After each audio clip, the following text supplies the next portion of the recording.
السلام علیکم ورحمۃ اللہ وبرکاتہ۔ بسم اللہ الرحمن الرحیم۔ بغیر وضو کے آیت الکرسی آیت کریمہ چاروں کل یا دوسرے وظائف پڑھنے والے پہلے حضرت محمد مصطفیٰ صلی اللہ علیہ وآلہ وسلم کا یہ فرمان ضرور سن لیں۔ حضور نبی کریم صلی اللہ علیہ وآلہ وسلم نے بغیر وضو آیت الکرسی یا دوسرے وظائف پڑھنے کے بارے میں کیا حکم فرمایا ہے؟ بسم اللہ الرحمن الرحیم۔ کیا آیت الکرسی آیت کریمہ اور چاروں کل وضو کیے بغیر پڑھ سکتی ہیں؟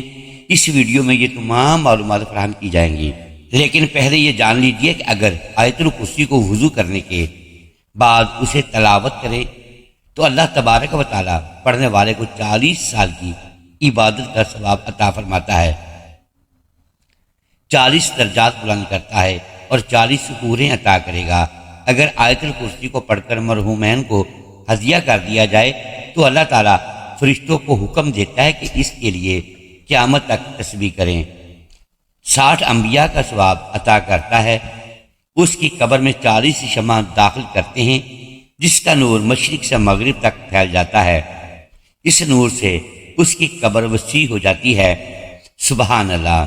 ایک مرتبہ ایک شخص امیر المومنین حضرت علی رضی اللہ تعالی عنہ کے پاس آیا اور بتایا کہ اس کے بدن اور مثانے سے پیلا پانی نکلتا ہے، اس کا کوئی علاج ہے؟ امیر المومنین نے فرمایا، بغیر کسی درہم و دینار کے اس کا علاج ہے کہ تم آیت الکرسی کو اپنے بدن پر لکھو، آیت الکرسی سے غسل کرو، آیت الکرسی کو پانی پر دم کر کے پیو اور آیت الکرسی کو اپنے بدن کے پاس رکھو، انشاءاللہ شفا ملے گا۔ حاجات کے لیے 41 مرتبہ آیت الکرسی پڑھو۔ ٹانگوں میں درد کے لیے آیت الکرسی پڑھ کر اپنی ٹانگوں پر مسح کریں، اس سے چلتے وقت درد نہیں ہوگا۔ آنکھوں کی نظر کم نہ ہونے کے لیے 70 مرتبہ آیت الکرسی پڑھیں۔ جس کا پیاس سے ہلاک ہونے کا خوف ہو وہ 66 مرتبہ آیت الکرسی پڑھے۔ دشمن سے امن و سلامتی کے لیے مٹی پر 41 مرتبہ آیت الکرسی پڑھیں اور مٹی دشمن کے سامنے ڈال دیں، اس کے شر سے سلامتی ہوگی۔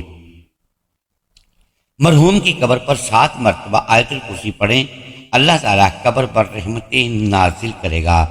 جیل سے جلد رہائی کے لیے 1000 مرتبہ آیت الکرسی پڑھیں۔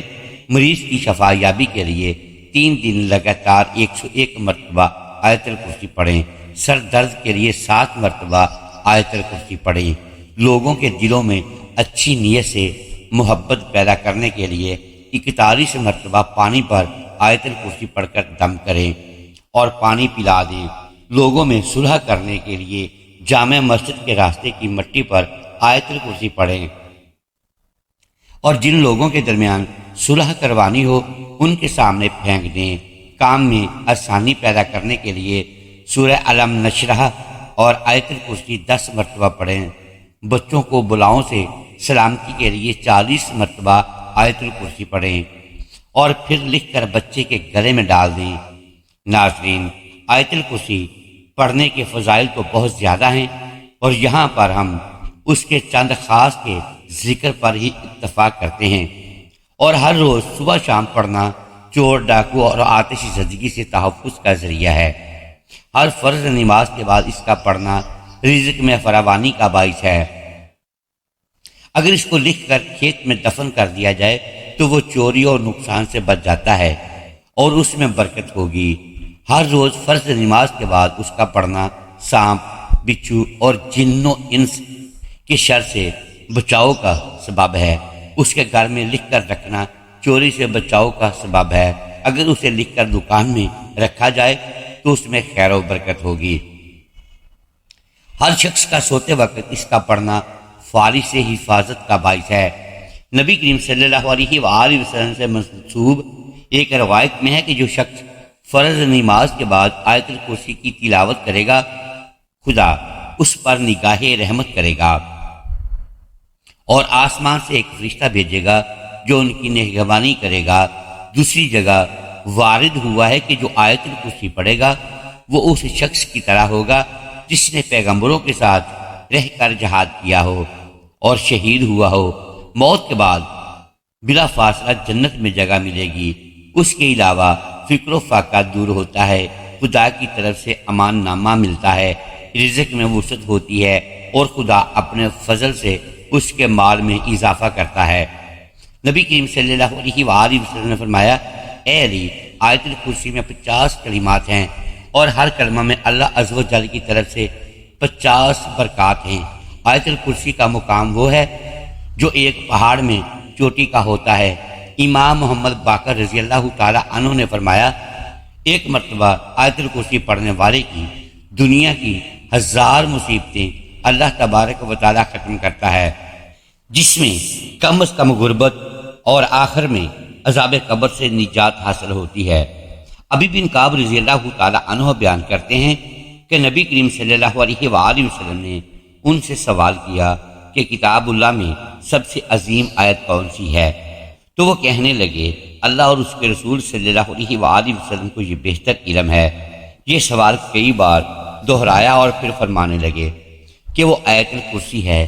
فرمانے لگے، اے ابو المنظر، علم مبارک ہو اس ذات کی قسم جس کے ہاتھ میں میری جان ہے، اس آیت کی زبان اور ہونٹ ہوگی۔ حضرت ابو ذر رضی اللہ تعالی عنہ بیان کرتے ہیں کہ میں نبی کریم صلی اللہ علیہ وآلہ وسلم کے پاس آیا تو آپ مسجد میں تشریف فرماتے ہیں، تو میں بھی بیٹھ گیا۔ تو نبی کریم صلی اللہ علیہ وآلہ وسلم نے فرمایا، اے ابو ذر، کیا تو نے نماز پڑھی ہے؟ تو میں نے جواب دیا۔ تو نبی کریم صلی اللہ علیہ وآلہ وسلم فرمانے لگے، اٹھ کر نماز پڑھو۔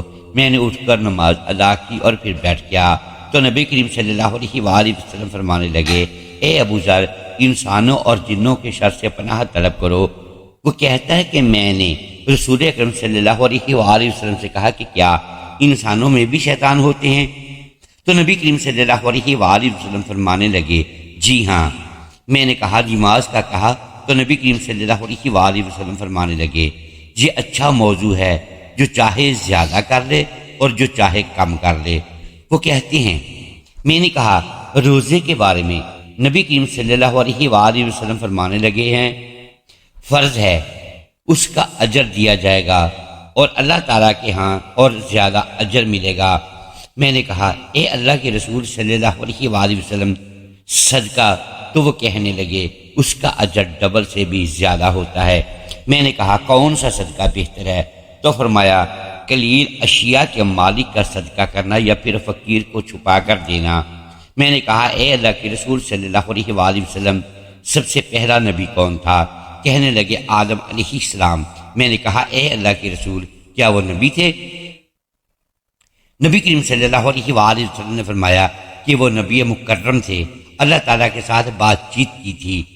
میں نے کہا، اے اللہ کے رسول صلی اللہ علیہ وآلہ وسلم، رسولوں کی تعداد کیا ہے؟ فرمانے لگے، 310 سے کچھ زیادہ۔ ایک جمع غفیر تھا اور ایک مرتبہ یہ فرمایا کہ 315۔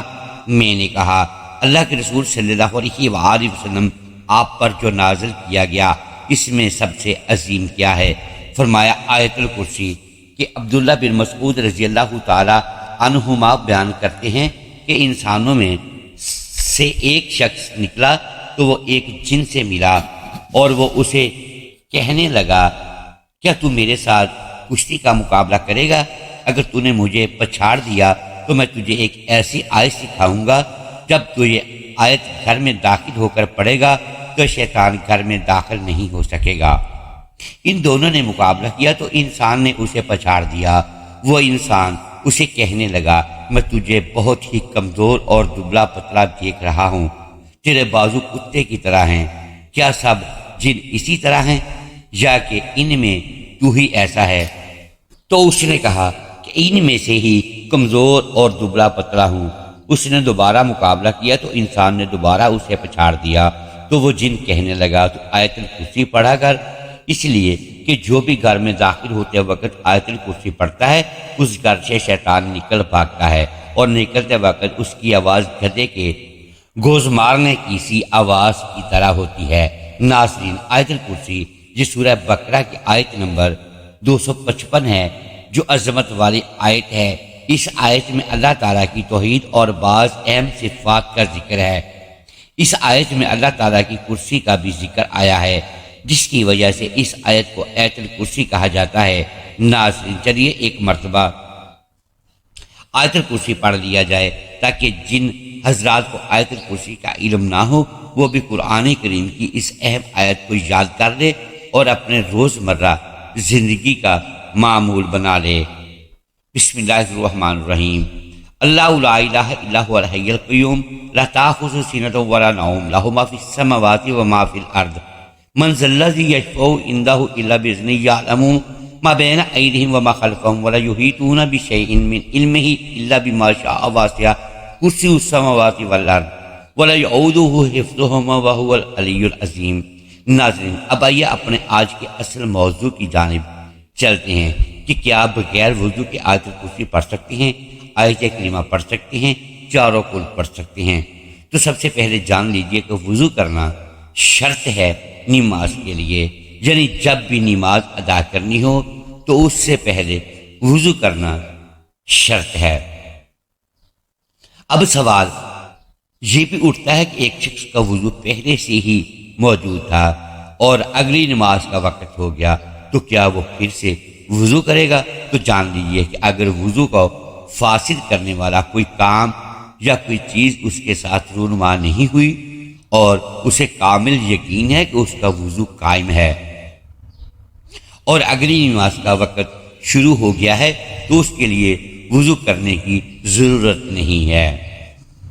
لیکن یاد رکھیے کہ قرآن کریم کی تلاوت کرنے کے لیے وضو کرنا شرط نہیں ہے۔ ایک شخص بغیر وضو کے بھی چلتے پھرتے اور اپنے روزمرہ کے کام کاج کرتے ہوئے قرآن پاک کی تلاوت کر سکتا ہے، لیکن یاد رکھیں کہ قرآن پاک کو چھونے، پکڑنے اور قرآن سے دیکھ کر تلاوت کرنے کے لیے وضو شرط ہے۔ البتہ آپ کو وہ سورہ زبانی یاد ہے جو آپ پڑھنا چاہتے ہیں تو پھر ان کو زبانی پڑھنے کے لیے یا تلاوت کرنے کے لیے وضو کرنا شرط نہیں ہے۔ لہذا ہر ایک مسنون دعا خواہ گھر سے باہر نکلنے کے لیے ہو، گھر میں داخل ہونے کے لیے، سفر پر جانے کے لیے، اذان کا جواب دینے کے لیے ہو، بیت الخلاء میں جانے اور باہر آنے کے لیے ہو، کھانا کھانے سے پہلے یا کھانا کھانے کے بعد کی ہو، وہ آپ بغیر وضو کے جب بھی چاہے پڑھ سکتے ہیں۔ بہت سی دعائیں قرآن کریم سے لی گئی ہیں، جب ان دعاؤں کو بغیر وضو کے پڑھ سکتے ہیں تو قرآن پاک کو بھی بغیر وضو پڑھ سکتے ہیں۔ لیکن جب زبانی پڑھنا ہو، اب یہ بھی جان لیجئے کہ آیا ناپاکی کی حالت میں آیت الکرسی، آیت کریمہ اور چاروں کل پڑھ سکتے ہیں یا نہیں؟ ناظرین، جان لیجئے کہ ناپاکی کی حالت میں آپ تمام وظائفوں کو پڑھ سکتے ہیں، ذکر و اذکار کر سکتے ہیں، کلمہ شریف، درود شریف، جو بھی روزمرہ کے وظائف آپ پڑھتے ہیں وہ ناپاکی کی حالت میں بھی پڑھ سکتے ہیں۔ مثلا میاں بیوی نے آپس میں صحبت کی، غسل نہیں کیا اور سونے لگے تو وہ سونے سے پہلے چاروں کل ضرور پڑھے۔ اسی طرح اگر عورت حالت حیض میں ہے اور ذکر و اذکار کرنا چاہتی ہے، مثلا چاروں کل یا درود پاک یا کوئی دیگر وظائف پڑھنا چاہتی ہے تو بغیر کسی تردد اور پورے اطمینان کے ساتھ کر سکتی ہے۔ اب یہاں جو مسئلہ قابل ذکر ہے، انتہائی غور سے جان سنیے کہ ناپاکی کی حالت میں عورت اور مرد قرآن کی تلاوت نہیں کر سکتے، لیکن قرآن کی کوئی بھی صورت یا صورتیں جن کو وہ ذکر و اذکار کے طور پر کرتے ہیں یا وظیفے کے طور پر پڑھتے ہیں ان کو زبانی پڑھ سکتے ہیں، لیکن قرآن کی کوئی بھی صورت تلاوت کی نیت سے ہرگز نہیں پڑھی جا سکتی۔ اب یہاں ناپاکی کے کچھ اقسام بھی بیان کرتے چلیں کہ اگر حالت جنابت میں یا حالت حیض و نفاس میں یا خواتین کے کپڑے خراب ہیں، بچوں کو پیشاب یا پخانہ کر دینے کی وجہ سے ناپاک ہو چکے ہیں، یا مرد حضرات جو باہر کام کرنے کے لیے گئے، باہر کیچڑ یا گٹر کا پانی وغیرہ ان کے کپڑوں پر لگ جاتا ہے، تو یہ تمام حالت ناپاکی کی حالتیں ہیں۔ ان تمام حالتوں میں آپ زبان سے ذکر و اذکار اور دیگر مسنون دعائیں روزمرہ کے معاملات میں پڑھی جاتی ہیں، ان کا بے فکر اور بلا تردد پڑھ سکتے ہیں، ہرگز کوئی قباحت نہیں ہے۔ آپ کو لوگ یہ پوچھیں گے کہ اگر ناپاکی کی حالت میں بھی ذکر و اذکار کر سکتے ہیں اور بغیر وضو کے بھی کر سکتے ہیں، تو پھر دونوں میں فرق ہی کیا ہے؟ تو ناظرین، فرق یہ ہے کہ بغیر وضو آپ قرآن کو چھوئے بغیر قرآن کی صورتوں کو تلاوت بھی کر سکتے ہیں، جبکہ ناپاکی کی حالت میں اگر آپ ذکر و اذکار اور وظائف کی نیت سے قرآن کی صورتیں پڑھ سکتے ہیں، لیکن تلاوت کی نیت سے قرآن کی صورت میں زبانی بھی نہیں پڑھ سکتے۔ آخر میں بتاتے چلیں کہ اگرچہ بغیر وضو کے آیت الکرسی، آیت کریمہ، چاروں کل اور دیگر صورتیں پڑھ سکتے ہیں، اور قرآن کریم کو ہاتھ لگائے بغیر تلاوت قرآن بھی کر سکتے ہیں، آپ کو ان کا اجر ثواب بھی ملے گا، لیکن اگر یہ عمل آپ باوضو ہو کر کریں گے تو اس کی فضیلت اور اس کا درجہ بغیر وضو والے اعمال سے بلند و برتر ہوگا۔ لیکن کوشش کیجئے کہ جب بھی قرآن کریم کی تلاوت کرنی ہو تو باوضو ہو کر ہی کریں، کیونکہ باوضو رہنا بذات خود ایک عبادت ہے، اور اس حالت میں جو بھی عبادت کی جائے اس کا اجر و ثواب بھی بڑھ جاتا ہے۔ ناظرین، اللہ تعالیٰ سے دعا ہے کہ اللہ تعالیٰ ہمیں روزانہ قرآن مجید پڑھنے، نماز پڑھنے اور ذکر و اذکار کرنے کی توفیق عطا فرمائے، اور ہمارا خاتمہ ایمان پر فرمائے، آمین۔ محترم ناظرین، امید ہے آج کی یہ ویڈیو آپ کو پسند آئی ہوگی۔ ناظرین گرامی، اگر ہم اس ویڈیو میں الفاظ کی درستگی دانستہ یا دیدہ دانستہ درست نہیں کر پائے تو ہم آپ سے معذرت خواہ ہیں اور اللہ کے حضور معافی کے طلبگار ہیں۔ ناظرین گرامی، ویڈیو کو لائک کیجئے، چینل کو سبسکرائب کیجئے اور بیل آئیکن پریس کر دیں تاکہ ہر نئی آنے والی ویڈیو آپ تک بر وقت پہنچ سکے اور ہماری حوصلہ افزائی ہوتی رہے۔ اگلی ویڈیو تک کے لیے اجازت دیجیے گا۔ شکریہ، اللہ حافظ۔